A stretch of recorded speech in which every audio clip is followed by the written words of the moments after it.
8h53. Convido você que nos acompanha ao vivo aqui na CNN Brasil a ir com a gente até Brasília para conversar com o jornalista Alexandre Garcia.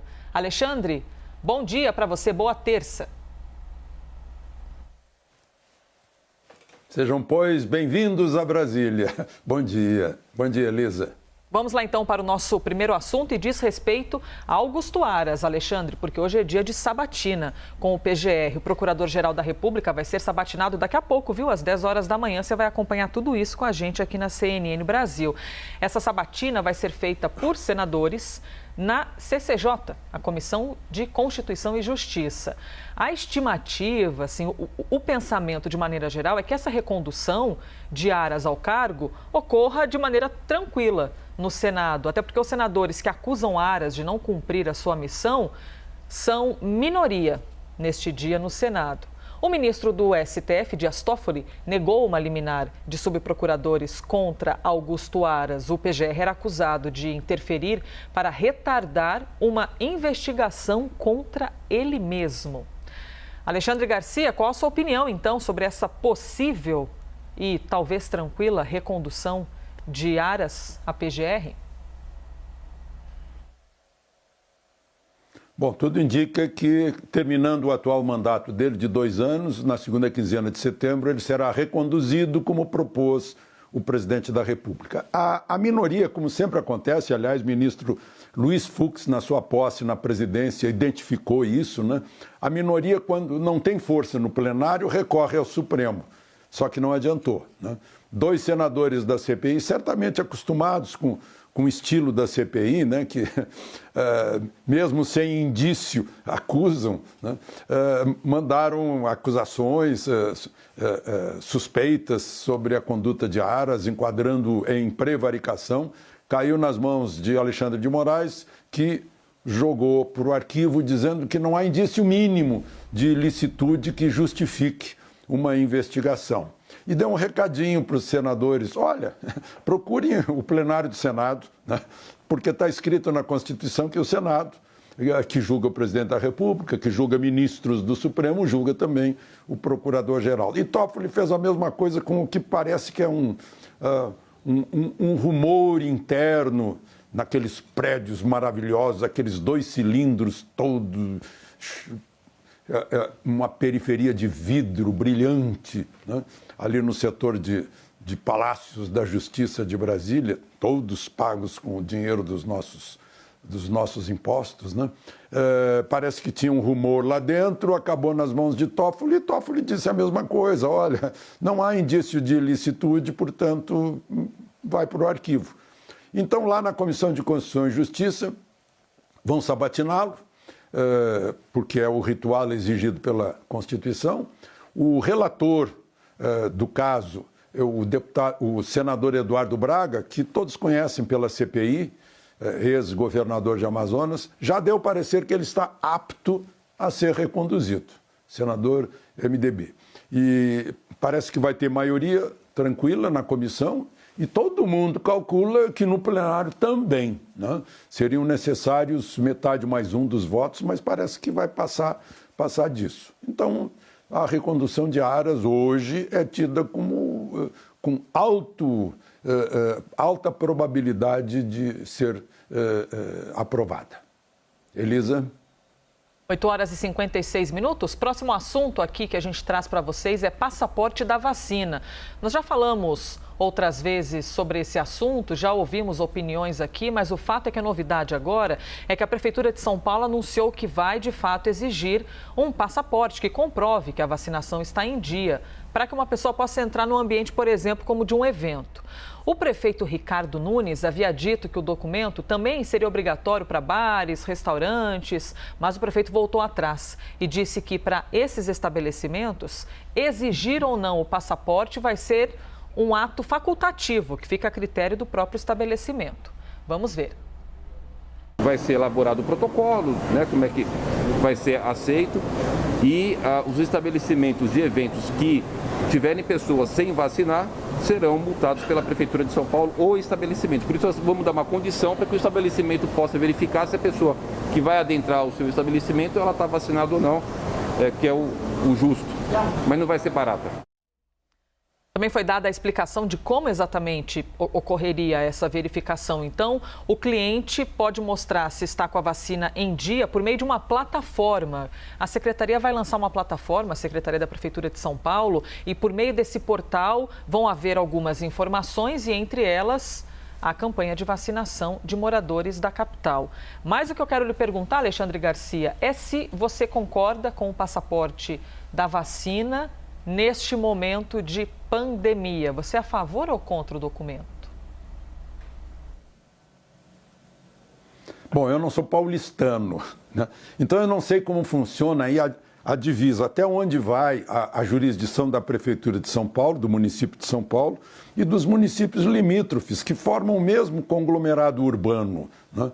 Então não sei que queixa podem ter estabelecimentos do município de São Paulo se a clientela sair para a periferia, né?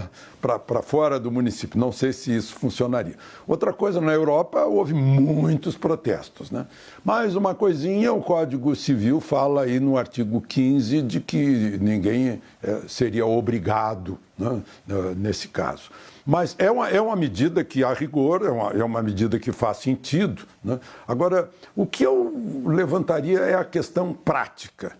Se funciona ou não funciona, se trará resultados ou não, se trará mais confusão ou não. Por exemplo, é multa para o estabelecimento que admitir alguém não vacinado. Como é que vai ser? De repente aparece uma blitz dentro de um estabelecimento e fica exigindo o atestado de vacina de todo mundo para depois multar o proprietário. Como vai ser, né? Outra coisa é a eficácia disso, né? Ainda semana passada, um amigo meu, auxiliar de enfermagem, tomou as 2 doses já há algum tempo, como hoje já tomaram mais de 55 milhões de brasileiros, fez exame de anticorpo e deu 0, né? Então ele está lá com atestado de vacina, mas ele está com 0 anticorpo. Qual é? Outra coisa é se tem um grupo de 90% de vacinados e 10% de não vacinados, né? Se essa imunidade de rebanho que eu aprendi no site do Butantan há mais de ano, agora puseram lá uma marca contra isso, que é uma constatação em todas as epidemias, né? Mas enfim, para saber, e agora, alguém pega em alguém, como é que é, né? O não vacinado, como é que vai pegar naquele que foi vacinado, né? O que foi vacinado não pega no não vacinado. Aí tem uma outra que é muito caro, é o PCR, aquele da proteína C reativa, especial para o SARS-CoV-19, para saber se a pessoa está doente ou não, né? Isso é exigido. Ainda ontem, um amigo meu, eu tinha encontro marcado com ele me disse, olha, eu vou atrasar porque eu estou fazendo o exame de PCR. Eu disse, opa! Aí eu quis saber dele, por que está fazendo exame de PCR? Está com suspeita de Covid e a gente já nem se encontra, né? Ele disse, não, eu vou viajar amanhã. Ele vai amanhã para Costa Rica, então ele precisa apresentar isso no avião, né? Um exame recente que não está com Covid, né? Agora ele me disse assim, puxa, é muito caro, é R$395 e ninguém me pediu, quando eu vim, ele me disse, quando eu vim de La Paz semana passada, ninguém me pediu no avião. Mas então tem uma série de medidas que podem ser adotadas de proteção de grupo, né? Mas a gente tem que ponderar, né, o trabalho que dá para fazer, o prejuízo, a relação lucro-benefício enfim. Na prática, se funciona, se terá resultados, né? Em princípio, beleza, né? Mas a gente tem que saber, na prática, se funciona, porque vai afetar a vida do paulistano. E eu não sou paulistano e estou dando palpite. Elisa. 9h02. Vamos ao próximo assunto, então, aqui, Alexandre. O governo de São Paulo afastou um coronel da Polícia Militar que fez uma convocação para um ato a favor do presidente Jair Bolsonaro no dia 7 de setembro. A notícia do afastamento do coronel Alexander Lacerda foi dada pelo governador João Dória, que disse que membros das forças de segurança não podem participar de manifestações políticas. Vamos ver. aqui no estado de São Paulo, nós não teremos manifestações de policiais militares na ativa de ordem política. E nós aqui, conjuntamente, não admitiremos nenhuma postura de indisciplina, como foi feita pelo coronel Alexander, e agora ele está afastado da Polícia Militar a partir desta manhã. O jornalismo da CNN tentou contato com o coronel Alexander Lacerda para comentar sobre esse afastamento e de trazermos o nome dele aqui para ser citado, mas até o momento não tivemos uma resposta. Como você avalia então, Alexandre, o afastamento do coronel e os argumentos que foram utilizados pelo governador João Dória para embasar essa tomada de atitude? Bom, ele ressalvou. Policial militar da ativa. Né? Nesse caso, esse coronel é da ativa, ele comanda a força de policiamento, comanda o comando de policiamento do interior, né? Ele está na ativa. E eu não vi as coisas dele, mas pelo noticiário diz que ele ofendeu o próprio governador, um secretário de Estado, se não me engano, Rodrigo Maia, e o presidente do Senado. É o caso mesmo de afastar. Eu vejo aqui na Constituição que as polícias militares são forças auxiliares da reserva do Exército. Né? Então entram no mesmo regulamento do Exército em relação aos oficiais da ativa. Né? Não podem se filiar a partido político, né? E não podem fazer pronunciamentos públicos sobre política. Então foi isso que aconteceu com ele. O governador é o comandante em chefe das polícias, tanto civil como militar. Polícia civil é outra coisa. Né? Então, tomou a atitude que deveria tomar. Né? Acho que não é nenhum motivo, não é motivo de crise, mas foi uma medida disciplinar que foi adotada. Elisa? Seguimos aqui com liberdade de opinião e agora trazendo o deputado Ricardo Barros para o assunto. Quando a gente observa o envolvimento de Ricardo Barros, CPI da pandemia e o pedido de quebra de sigilos. A ministra Carmen Lúcia, do STF, negou o pedido da defesa do líder do governo na Câmara, o deputado Ricardo Barros, para suspender as quebras de sigilo do parlamentar, quebras que foram determinadas pela CPI da pandemia. Na decisão, Carmen Lúcia manteve as quebras de sigilos determinadas pela CPI, mas deixou claro que os dados devem ficar restritos apenas ao próprio deputado Ricardo Barros, aos advogados dele e aos senadores. A quebra de sigilo ocorreu pelas acusações dos irmãos Miranda de corrupção no contrato para a compra da vacina indiana Covaxin. Eles afirmam que Bolsonaro atribuiu as suspeitas de irregularidades a uma negociação de Barros na Câmara. Alexandre, como você avalia então a decisão da ministra Carmen Lúcia? Bom, eles atribuem a manifestação de Bolsonaro via Luiz Miranda. Foi Luiz Miranda que contou isso para eles. Né? Então, eles estão acreditando em Luiz Miranda. A CPI está acreditando em Luiz Miranda. Número 2, esse pedido de quebra de sigilo é claramente uma vingancinha pueril da CPI, porque Ricardo Barros ousou enfrentá-los quando esteve lá. Né? Outro dia, 2 médicos que foram convocados e que foram dizer as verdades que se contrapõem aos dogmas da CPI, né, se retiraram. Então, isso é explícito, a gente está vendo. Né? Ele ficou assustado com o que aconteceu com a doutora Mayra Pinheiro. Né? Divulgaram e-mails dela que tinham sido obtidos através de quebra de sigilo. Por isso que ele está recorrendo ao Supremo. Não sei se vai adiantar esse aviso da ministra Carmen Lúcia à CPI, né? Porque vazaram violando expressamente a linha 12 do artigo 5º da Constituição, que é uma cláusula pétrea. Né? E está lá escrito que pode obter, sim, o sigilo, mas fica dentro de quem obteve o sigilo, é responsável pelo sigilo, é apenas uma transferência de responsabilidade do sigilo. Estava sob a responsabilidade da CPI o sigilo da doutora Mayra Pinheiro. E vazou. Né? Isso é muito grave. É uma infração grave à Constituição brasileira. Aliás, pobre Constituição brasileira.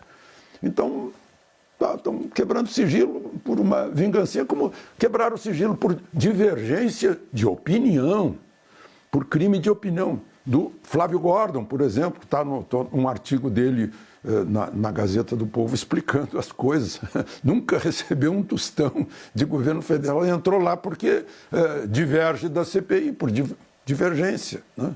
É uma coisa assim bem de inquisição. Mas, enfim, CPI chega ao fim aí e não tem nada de materialidade, né? Tal como a queixa que fizeram do Aras, chegou lá, Alexandre de Moraes olhou, não tem materialidade, não tem consistência.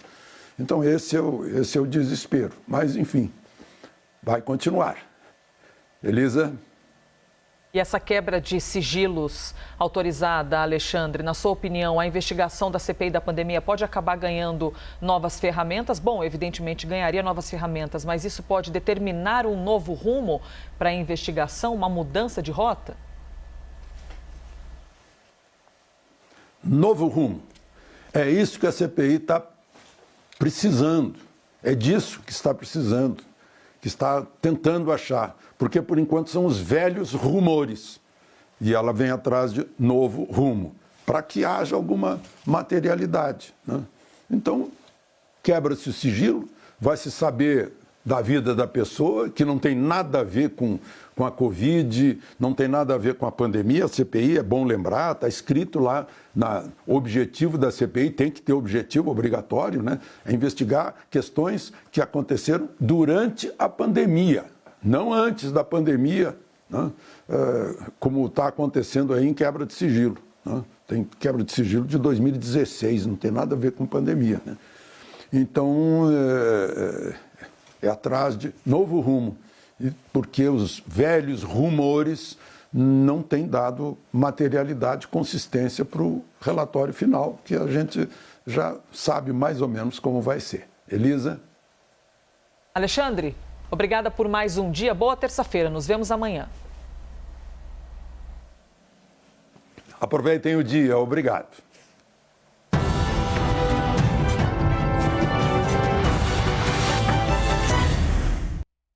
Reitero aqui para você que nos acompanha ao vivo que as opiniões emitidas pelos comentaristas do quadro não refletem necessariamente a posição da CNN.